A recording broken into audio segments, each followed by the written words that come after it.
Hello everyone, welcome to this channel zoology notes. आज मैं आपको बताऊंगी सेमेस्टर थर्ड का इम्पॉर्टेंट क्वेश्चन एक्सटर्नल एग्जाम के लिए।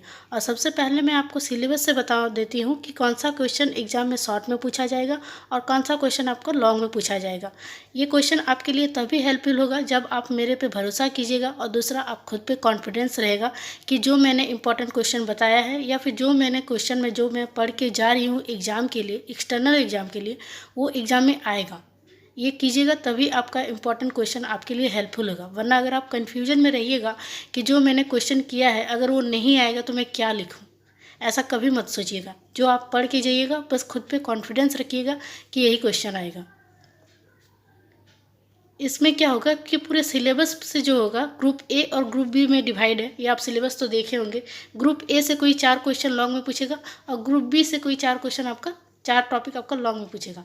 4 में आपको 2 टॉपिक सेलेक्ट करना है और सेकंड में भी जो 4 क्वेश्चन आपको पूछा जाएगा उसमें भी आपको 2 टॉपिक सेलेक्ट करना है। प्लस आपका क्वेश्चन नंबर 9 जो होगा या फिर क्वेश्चन नंबर सबसे लास्ट में जो देगा उसमें और एक आपको ऑप्शनल देगा शॉर्ट नोट कि बाय चांस अगर आपको 8 क्वेश्चन में अगर 3 क्वेश्चन आए और एक क्वेश्चन ना आए तो आपके लिए एक अलग से ऑप्शन देगा, क्वेश्चन नंबर 9 या फिर 10 देगा। उसमें आपको वो शॉर्ट नोट आपको मिल जाएगा कि हाँ एग्जाम में वो मिल जाएगा। और मैं क्वेश्चन का ऐसे बताऊंगी कि आपका क्वेश्चन एग्जाम में ज़रूर मिलेगा। 90% आपका क्वेश्चन मिल जाएगा। ग्रुप जो पेपर ये है 10 है, उसमें क्या है, सेल बायोलॉजी एंड जेनेटिक्स। इसका नोट्स मैं प्रोवाइड करा दूंगी क्योंकि उस टाइम क्लास नहीं चल रहा था तो मैं नोट्स बहुत अच्छा से लिखी थी। और मैं जिस तरीके से लिखती हूँ आप एग्ज़ाम में उसी तरीके से आंसर लिखिएगा। ये लिखने का पैटर्न हुआ। मैं आपको लास्ट में मतलब दिखा भी दूंगी कि मैं आंसर कैसे लिखती थी एग्ज़ाम में। मेरे मार्क्स मतलब जैसे मैं कम उतना याद नहीं करती थी लेकिन मार्क्स बहुत अच्छे मिलते थे। तो बस भरोसा रखिएगा। सबसे पहला पेपर है पेपर 10। इसमें आपको पढ़ना है ग्रुप ए में आपको क्या करना है, बायो मेम्ब्रेन को आपको शॉर्ट में पढ़ना है। कोई न्यूक्लियस जो है ये आपको लॉन्ग में करके जाना है। यूनिट 3 जो है प्रोटीन ट्रैफिकिंग, ये भी आपको लॉन्ग में पढ़ना है। सेल सिग्नलिंग का जितना टॉपिक है ये आपको शॉर्ट में पढ़ना है। इसको आप लॉन्ग में मत कीजिएगा, बस शॉर्ट में कर लीजिएगा। या फिर आइडिया रखिएगा कि सेल सिग्नल में इंट्रा सेलुलर रिसेप्टर क्या होता है, सेल सरफेस रिसेप्टर क्या होता है। सेल सरफेस रिसेप्टर का ये टाइप है, आयन चेन, जी प्रोटीन, एंजाइम, ये टाइप है। इसलिए इसमें प्रॉब्लम आएगी नहीं। ये पूछेगा तो शॉर्ट में पूछेगा और लॉन्ग में पूछेगा तो आप तो इधर कर ही रहे हैं, ऐसा नहीं। इसको शॉर्ट में पढ़ लीजिएगा। साइटोस्केलेटन इसको आप लॉन्ग में कीजिएगा। सेल साइकिल ये शॉर्ट में कीजिएगा। साइक्लिन, सीडी के रेगुलेशन, चेक पॉइंट्स, ये सब शॉर्ट में कीजिएगा। प्रोग्राम सेल डेट ये आपका शॉर्ट क्वेश्चन है, कभी भी आपका लॉन्ग में नहीं आता है। एपोप्टोसिस जो होता है प्रोग्राम, मतलब अचानक से सेल का डेड हो जाना, ये हमेशा शॉर्ट क्वेश्चन में आएगा। Biology of chromosome, ultra structure of chromatin fibre, ये लॉन्ग में आता है लेकिन इसको बस आप समझ के जाइएगा कि आखिर ये होता क्या है। इसका जो कंटेंट है ये बस याद रखिएगा कि ये होता क्या है, बाकी आपको इसमें कुछ नहीं करना है। मैं जितना टॉपिक मैं लॉन्ग में बताऊंगी उसका मैं सबसे पहले नोट्स प्रोवाइड कराऊंगी। उसके बाद मैं जो मीडियम में जो क्वेश्चन बताऊंगी कि हाँ अगर वो 3 क्वेश्चन में अगर तीनों में कोई एक ना आए तो मीडियम में जो बताऊँगी वो मीडियम वाला क्वेश्चन वो आपका एग्जाम में आ जाएगा। तो बस वो कर लीजिएगा। ये जो क्रोमेटिन फाइबर है इसको आप शॉर्ट मतलब मीडियम में कीजिएगा। इसका कंटेंट याद रखिएगा कि ये होता क्या है, हिंदी में एटलीस्ट। और उसके बाद टेलोमर का आप लॉन्ग में कीजिएगा। सेल एंड इस थ्योरी को आप बस समझ के जाइएगा कि होता क्या है। ग्रुप बी में आपको जीन मैपिंग मेथड ये आपको लॉन्ग में करना है। एक्स्ट्रा क्रोमोसोमल मेंब्रेन ये आपको शॉर्ट में करना है। रिकॉम्बिनेशन भी आप शॉर्ट में कीजिएगा। Sex determination Drosophila in human ये पूछ सकता है, अगर आपको मन हो तो लॉन्ग में कर लीजिएगा, पूछ सकता है। लेकिन इसमें फिगर थोड़ा नहीं है, बहुत कम जैसा लगता है, इसीलिए इस टॉपिक को आप स्किप में रखिएगा, मतलब मीडियम में रखिएगा। सबसे पहले तो आपको ये क्वेश्चन करना है। यूनिट 11 जीन मैपिंग मेथड एक हो गया लॉन्ग में। उसके बाद हो गया डीएनए लाइब्रेरी, ये भी आपको शॉर्ट में करना है। ट्रांसपोर्शन मोबाइल जेनेटिक एलिमेंट ये भी आपको शॉर्ट नोट्स में करना है। जीन रेगुलेशन में जितना भी टॉपिक है ये क्या करना है, जैसे regulation of prokaryotic gene expression ये आपको लॉन्ग में करना है। लैक ऑपेरॉन और टीआरपी ऑपेरॉन क्या होता है, बस इसका आप मतलब याद कीजिएगा। ये जितना भी टॉपिक है मैं कोशिश करूँगी कि मैं जल्दी से वीडियो बना दूँ कि किस तरीके से आप आंसर याद कीजिएगा। और इसमें 2 हुआ। उसके बाद जेनेटिक ऑफ कैंसर को आप लॉन्ग में कीजिएगा। पेपर 11 हो गया। मैं वीडियो के लास्ट में मैं दिखा दूँगी कि कौन सा मैंने इंपॉर्टेंट बताया, कौन सा मीडियम में करना है, कौन सा लॉन्ग में करना है।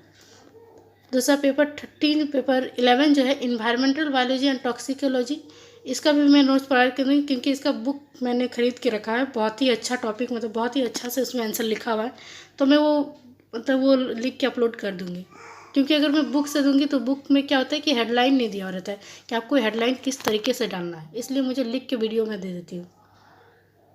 इसमें भी आपको ग्रुप ए से 4 क्वेश्चन लॉन्ग में पूछेगा और ग्रुप बी से 4 क्वेश्चन आपको लॉन्ग में पूछेगा। 4 में आपको 2 सेलेक्ट करना है, ग्रुप बी में भी 4 में आपको 2 सेलेक्ट करना है। याद रखिएगा, क्वेश्चन बिल्कुल मत छोड़िएगा। पॉपुलेशन इकोलॉजी ये आप शॉर्ट में कीजिएगा। उसके बाद पॉपुलेशन इकोनॉमिक्स में जितना है ये सब आप इकोलॉजी में जितना है शॉर्ट में पढ़िएगा, लॉन्ग में इसको मत कीजिएगा। ऑर्गेनाइजेशन ऑफ बायोटिक कम्युनिटी इसको भी शॉर्ट में कीजिएगा। ऑर्गेनाइजेशन ऑफ बायोटिक कम्युनिटी वही हुआ शॉर्ट में करने के लिए। इकोलॉजिकल कॉन्सेप्ट भी आप शॉर्ट में कीजिएगा, लॉन्ग में मत कीजिएगा। और बायोडाइवर्सिटी ये लॉन्ग में कीजिएगा, पूरा बायोडाइवर्सिटी। कम्युनिटी फंक्शन को भी लॉन्ग में कीजिएगा। और बायो रिमेडिएशन ये टॉपिक आपको लॉन्ग में करना है। कौन कौन सा? बायोडाइवर्सिटी, कम्युनिटी फंक्शन और बायो रिमेडिएशन। और बायो सेंसर को शॉर्ट में कीजिएगा। Group B environmental waste management को लॉन्ग में कीजिएगा। इसको यूनिट 9 जो है ये हमेशा शॉर्ट नोट में पूछा जाता है। बाय चांस से कोई टॉपिक आपको लॉन्ग में पूछेगा, बाय चांस। जो क्वेश्चन नंबर एक्स्ट्रा में जो होता है 9 या 10 उसमें आपको पूछ सकता है ये, क्योंकि एसिड रेन ये सब शॉर्ट टॉपिक है, क्योंकि आप इंटर से पढ़ रहे आ रहे हो, ये आपको लॉन्ग में बहुत कम ही पूछेगा। प्लस है ग्रुप बी में आपको इन्वायरमेंटल वेस्ट मैनेजमेंट लॉन्ग में करना है। और ये तो बता दी मैं कि ये आपको यूनिट 8 आपको लॉन्ग में करना है। उसके बाद है EIA इन्वायरमेंटल इम्पैक्ट असेसमेंट, ये आपको लॉन्ग में करना है। सस्टेनेबल डेवलपमेंट ये भी आपको लॉन्ग में करना है। बाकी ये जो है इसको बस शॉर्ट में पढ़ लीजिएगा कि होता क्या है। ये सबका नोट्स में प्रोवाइड कर देंगे कि किस तरीके से आपको लिखना है, क्योंकि मेरे पास इसका ये दोनों पेपर का बुक है। क्योंकि जब मैं थी सेमेस्टर 3 में आने वाली थी तब हम लोग का एग्ज़ाम नहीं हुआ था, लेकिन सिलेबस देख के मैं भी डर गई थी कि क्या होगा, इसलिए मैंने बुक खरीद के रखी थी, तो वो मैं आपको बता दूंगी। और दूसरा इंटरनल के लिए आप लोग जो बोल रहे हैं, तो इंटरनल में जो भी अगर सर लोग तो पोर्शन दे ही देते हैं, अगर बाय चांस पोर्शन नहीं दिए सर लोग तो आप देखिएगा कि सर क्या कौन सा सब्जेक्ट में क्या क्या पढ़ाई हुआ है, वही सब टॉपिक एग्जाम में आपका पोर्शन में पूछेगा। प्लस जो सर लोग बताए हैं उस तरह से लिखने का कोशिश, क्योंकि इंटरनल एग्जाम नहीं तो एक क्वेश्चन के आंसर कितना 3 से 4 पेज लिखिएगा, वैसे भी पेज तो उतना ज़्यादा ये नहीं होता है। इंटरनल एग्जाम में टेंशन मत लीजिएगा, क्योंकि सर लोग जो पढ़ाए हुए हैं अभी तक, जो आपको पढ़ाए हैं क्लास में, वही सब आपका इंटरनल में पूछेगा, उतना कर लीजिएगा। फिर भी अगर आपको कोई डाउट बच जाता है, कुछ भी प्रॉब्लम आता है, तो आप मुझे कमेंट कीजिए, मैं आपको बता दूंगी कि क्या करना है।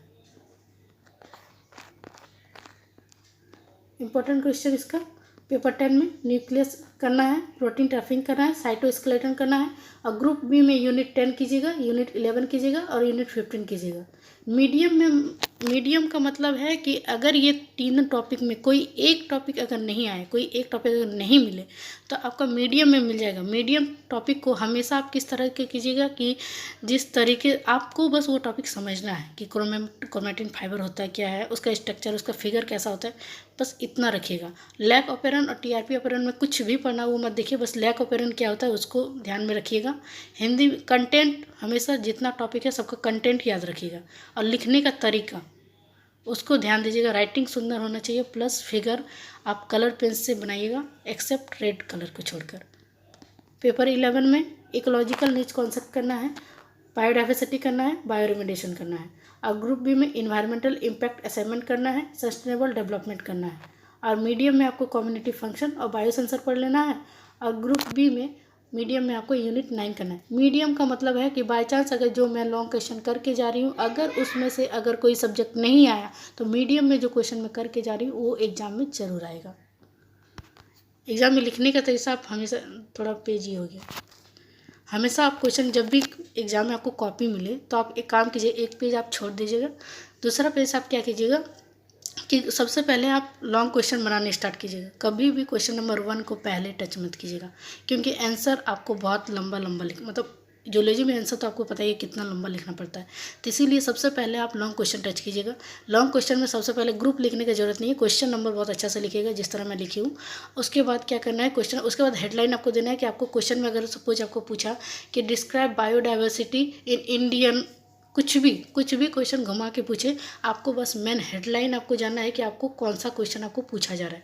बस उसको हेडलाइन में लिख दीजिए कि बायो रिमेडिएशन। उसके बाद स्टार्टिंग कीजिए इंट्रोडक्शन से। इंट्रोडक्शन पॉइंट वाइज लिख भी सकते हैं, ज़्यादातर पॉइंट वाइज लिखने से ईजी पड़ता है, क्योंकि इसमें लिखना याद कम होता है, लेकिन लिखने के लिए बहुत अच्छा पॉइंट मिल जाता है। इस तरह से लिखिए। ब्लैक ब्लू पेन का यूज कीजिए, कभी भी ब्लू पेन से मत लिखिए, ब्लैक ब्लू पेन का यूज कीजिए। फिगर के लिए आप कलर पेन का यूज कीजिए। इसमें मैं याद बहुत कम की हूँ, लेकिन लिखा मैं किस तरीके से लिखी हूँ ये बस देखिए। फिगर आपको पिंक कलर से आप बना सकते हैं। जितना भी आप एग्जाम्पल देते हैं उसको हाईलाइट कीजिए। किसी भी टॉप टाइप का अगर आप एग्जाम्पल देते हैं तो आप उसको हाईलाइट कीजिए, इससे मार्क्स बहुत अच्छा मिलता है। बाकी आपको कोई भी प्रॉब्लम आती है तो आप मुझे कमेंट कीजिए, मैं आपको बता दूंगी।